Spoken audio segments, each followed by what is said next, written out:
Bonjour à tous. Je voudrais vous parler aujourd'hui de cette patiente âgée de 75 ans qui est venue me voir en consultation suite à l'apparition depuis quelques années d'une tache pigmentée dans la région de la paupière inférieure du côté gauche. À l'examen, on retrouve une tache de pigmentation irrégulière, polychrome, il y a plusieurs couleurs, du marron foncé, du marron plus clair, du beige clair, du rouge, du blanc. Et cette lésion, elle est assez irrégulière, voyez-vous. Il y a des échancrures comme ça, ce n'est pas circulaire ou ovalaire fixe. La patiente raconte bien que l'évolution a lieu sur plusieurs années. Une petite tache pigmentée au départ qui s'étale, qui s'élargit. La première chose à faire, c'est bien sûr une dermatoscopie.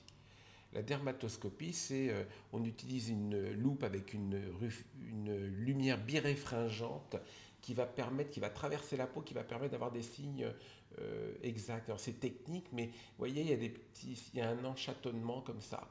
C'est-à-dire que c'est un peu circulaire, et ça c'est très typique d'un diagnostic qu'on appelle le mélanome de Dubreuil. C'est une forme de mélanome qui atteint la personne âgée et puis qui est souvent sur les zones du visage. Donc cette lésion, la première chose à faire suite à l'examen clinique, c'est de prélever, de faire une biopsie pour avoir un diagnostic. On va prélever dans la zone la plus épaisse. Parfois, on peut être amené à prélever toute la lésion pour avoir si on a un doute sur une différence d'épaisseur, une épaisseur plus importante, car l'épaisseur d'un mélanome entraîne le pronostic de ce mélanome. Plus il est épais, plus on aura un pronostic, on va le dire, mauvais, plus mauvais, parce que ça aurait pu passer dans les vaisseaux et entraîner des métastases. Donc, chez cette patiente, la lésion est assez régulière en termes d'épaisseur. Donc, j'ai prélevé une biopsie, j'ai fait une biopsie dans la zone la plus centrale. La biopsie a confirmé la présence d'un mélanome de Dubreuil de 0,2 mm.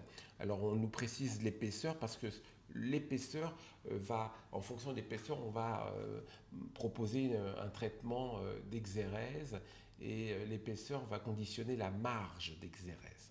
Dans son cas, c'est nécessaire de prélever avec une marge d'1 centimètre tout autour. Donc il est nécessaire d'enlever pour éviter qu'il y ait des micrométastases, vous voyez, qu'on pourrait laisser. Si on enlevait juste la lésion, on pourrait laisser en place des micrométastases et là, la tumeur, elle continuerait à se développer. Donc, il y a des recommandations internationales du fait de certaines études qui montrent que, en fonction de l'épaisseur, on prend telle marge et qu'il y a un taux de guérison maximum. On peut être amené aussi, si l'épaisseur était plus importante que 0,2 mm, par exemple 0,8 mm, on pourrait alors être obligé d'aller aussi examiner les ganglions du cou avec une technique qu'on appelle le ganglion sentinelle. On va injecter un produit radioactif qui va migrer dans les ganglions, qui draine cette partie de peau, pour aller voir si le ganglion est déjà atteint. Dans son cas, ce n'est pas nécessaire.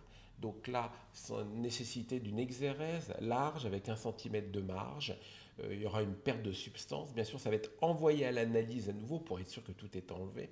Et puis ensuite, on peut réparer. Alors soit on va réparer avec un déplacement de la peau, ce qu'on appelle un lambeau, ou soit on peut être amené aussi à faire une greffe de peau. Là, la technique est décidée en fonction de la laxité de la peau, de la surface à recouvrir. Ensuite, une fois le traitement réalisé, c'est nécessaire de faire une surveillance. Surveillance tous les 6 mois pendant 5 ans pour rechercher une éventuelle récidive, une atteinte ganglionnaire et puis bien sûr une possibilité qu'il y ait d'autres lésions à traiter. Voilà, donc une lésion quand même très fréquente chez la personne âgée, homme ou femme. Donc une tâche, ne pas penser forcément au mélanome, mais éliminer un mélanome sur une tache pigmentée qui évolue, c'est fréquemment ce qu'on appelle une verrue séboréique, je le répète, une tâche qui sont très fréquentes, donc pas de panique, mais ça c'est le médecin qui peut en décider, qui peut vous confirmer le diagnostic. En cas de doute, il faut faire une biopsie. Je vous remercie de votre attention.